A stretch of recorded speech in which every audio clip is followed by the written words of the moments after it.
Today we're gonna do my favorite back workout. We're gonna start on one heavy spring or one red spring. I'm gonna begin turning around to face the shoulder blocks, sitting up on my knees. Before we get started, hit that subscribe button and please give this video a like. Helps me out a lot. Hey, it's Editing Melanie. I'm giving away this Pilates gift set with a Pilates ball, grip socks, and resistance band from Point Studio, who I love. If you're interested in entering, please stick around to the end of this video. We're gonna begin with chest expansion, which really is all about the back. So we're gonna curl the toes under, place the knees up against the shoulder blocks, sit on the hips. You could also do this one here for starters if you like, but I'm gonna begin a little more moderate. Roll the shoulders back, rib cage down, big breath in, exhale, push the palms back, squeezing the shoulder blades together, gazes forward, let the hands flow forward. Big breath in, exhale, squeeze the shoulder blades together and down. Draw the arms forward slowly with control. Let's take this for 8. And extend. This is 7. And if this feels like that spring resistance isn't quite enough for you, you're welcome to add more. 6. The important part is you want to make sure that shoulder blades squeeze together and down without popping the ribs forward. So you're keeping everything super stacked. Shoulders aren't rolling forward as the arms go forward. The shoulder blades relax as those arms go forward and squeeze together as they press behind. Nice long arms. You're going to feel some triceps too. And if this is feeling very doable, feel free to bring the hips up to that upward position. Good. Last 2. And 1. Press the hands back. You're going to look over your right shoulder, back to center, over your left shoulder, back to center, and relax. Good. We're going to continue on facing this direction, but now I'm going to release that right strap and I'm going to grab onto the left rope in my right hand. I'm going to grab onto the rope above the hardware, left hand on your left hip, square off the shoulders, and I'm going to begin with a little twist, drawing the elbow tight to the side of the body, looking over the right shoulder and coming back. So that elbow is just skimming the side of the torso as it comes back to the side. We're gonna go for 6 more. Looking over the shoulder, little oblique twist, and I'm not letting the torso unwind to the other side necessarily. I'm squaring off in between, and I'm letting the shoulder blade really wrap in toward the spine as it comes back. Let's do 3 more. Good. Exhaling as you twist. Good, lots of work around the muscles supporting the shoulder blade. Last one. And back. Good. Now what we're going to do is draw the elbow up and back. Good. Palm flips to face the left on the way in, flips to face the opposite direction as you come back. Good. Let's do 6 more. Look over the shoulder, left shoulder relax. You can also place that left hand down if that feels more comfortable. I'm trying to keep the spine really stacked, so I'm not leaning back as the arm is working. I want the shoulders stacked over the ribs, stacked over the hips. This left shoulder should be staying down, even though we're doing a lot of work in this right arm. I'm gonna keep that right shoulder down. Good, last one. Man, hopefully you're gonna be feeling a difference in your posture after this, huh? All right, close the carriage. We're gonna lower that strap, place the right rope in the left palm now, other side. So you're gonna pull forward on the rope. I'm gonna put my right hand on my right hip, square off the shoulders, roll the shoulders back, deep breath in, exhale, low elbow this time, looking over the left shoulder, bring it back in. So there's a little oblique twist as you twist and look over that left shoulder. But again, I'm not letting the body unwind to the right. I'm squaring off in between. Exhale. Good. Core hopefully is supporting you as well. And I don't want to be letting my spine get into this back extension mode. I really want the ribs to stay over the pelvis as best as possible, but it's not a contest. Do your best. Good. 2 more. Again, perfect shouldn't be your goal. A little better than yesterday if you can. Would be ideal, but everybody's human. Okay. Elbow up this time, high twist. Big breath in, exhale, twist, elbow comes up and back. And again, this may be a really high range for you. I'm a little bit on the weaker side right now because I've been rehabbing an injury. If you can get the elbow high, great. If not, do the best you can. Again, goal is to keep the core stable and ribs down. Good, 4 more. You can get some oblique twists here. Again, shoulder stays low. Got about 2 more. Twist and back.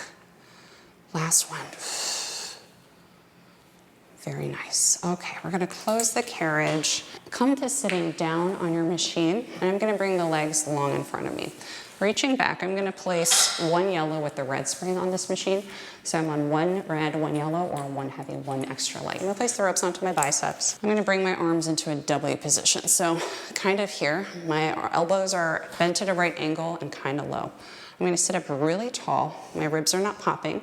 They're down. I'm gonna look forward, straight ahead, and I'm gonna send the elbows back behind my body and just gently in front of my face.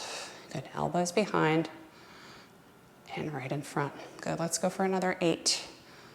So again, we don't want the shoulders going up as the elbows go back. Even if the range is lower, I would prefer for your shoulder blades to go together and down with less range than if your shoulders hike up at the same time. Play around with it, see what you feel.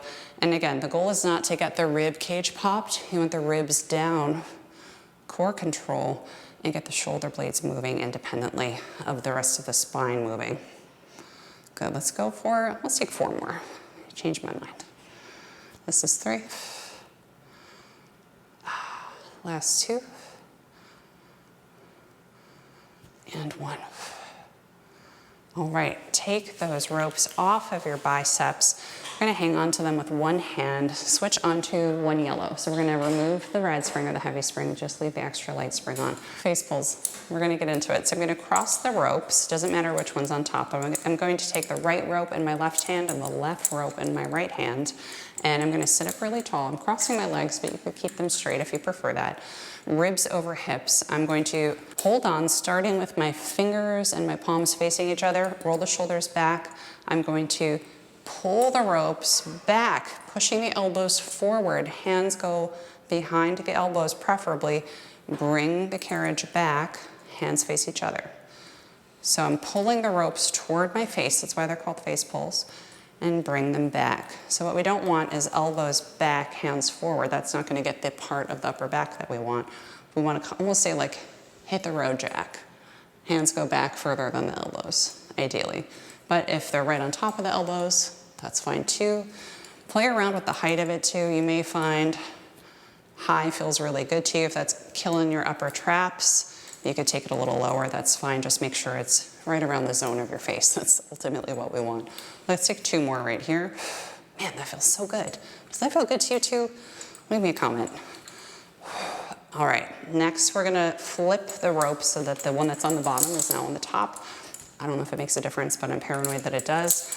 And we're going to go for another set of 6. So palms flip to face each other, ribs down, core really nice and tight. Big breath in, exhale. Good, send those hands back and back to starting. Palms face each other each time you come back. Hands back, elbows slightly forward. You really, hopefully should feel all those muscles around your shoulder blades really kicking on. And I feel like every PT I've ever seen loves face pulls for posture. I think they're great. So hopefully you do too. Good, we're gonna take 3 more. Elbows forward, hands back. I'm starting to get tired, so my range is really suffering. Yours might be too. That's okay. It's just exercise. All right, good one to work on. This is a good thing to come back to repeatedly. Release those straps down by the side or onto the shoulder blocks. We're gonna move on. Let's just finish up with a little cat and cow and other spinal mobility for fun. I've placed all springs on my machine just for stability. I'm gonna come to an all fours position. You can have your hands on the shoulder blocks or down on the mat, whatever feels best to you. I'm gonna just get my shirt out of the way so you can see a little bit better what's going on. I'm gonna start with my hands down today, toes on the sandpaper, either curled up against the side or up on the top, it doesn't really matter. I'm gonna begin just going into a nice cow position. So I'm gonna send my tailbone back, flaring my sits bones back. My sternum is shining forward. It's like someone is sitting down on the center of my back, and I'm not craning my neck up. It's really gonna pinch the cervical spine. I'm just bringing the gaze to an upward position. Take a big breath in. It's like someone's pushing your belly button up toward the ceiling. Your pelvis is naturally Going to tilt forward a little bit. I'm pushing up through the spine, not rock too far forward or too far back. Just rounding up through the spine, keeping the hips just about over the knees. Good. Big inhale, exhale, unfurl the spine. So again, someone's sitting on that middle part of your back, middle low back, flaring the sits bones back, pushing up through the palms. Your Iron Man light in your chest is shining forward, gaze is forward. Big breath in. Someone's pushing up through your rib cage or up through your belly button. You can look for your belly button here. That's workable, or you can look in between your knees. Just find that nice roundness. And come to a nice neutral spine that is neither curved nor arched. Now we're going to go for a little thread the needle, just once. So we're going to take the right hand, thread it under the left hand, reaching forward. This wide angle lens is making my arm look 40 million miles long, which is really funny. Alien vibes. Now place the head down, reach the fingertips up toward the ceiling, find a nice little spinal twist. I want you to find another inch, but instead of just sending the arm back, think about twisting through that upper spine. Oh man, that's like wringing out a towel. That feels really nice. Bend the elbow, place that left hand down on the mat, press it up. Right hand goes into the mat. I'm gonna thread that left arm under the right arm. Head, just rest down on the mat in a comfortable position. Reach that right arm up toward the ceiling. Twist through the torso, twist through the spine, not just sending the arm back. Really twisting through that upper part of your spine, that's what we're after. Reach the fingertips up, up, up, up, up, up, up. Good, bend the elbow, place it into the mat, press in to sit up. And hopefully you feel pretty good, do you? Leave me a comment, let me know. Please come back and see another video. I'm gonna place another posture video over here. And you know what, if you wanna do something more lower body focused, I'll link it right here. I picked these two out just for you. Still interested in entering the giveaway? I'm giving away this gift set with a Pilates ball, resistance band, and 3 pairs of grip socks from Point Studio. If you want to enter, please fill out the form linked in the description box. You'll also find contest rules there. You don't need to subscribe and you don't need to comment, and there's no purchase necessary. If you're interested, fill out that form in the description and I'll be choosing a winner at the end of December. Thank you so much. Please subscribe if you like this video, give it a like, and I'll see you next time.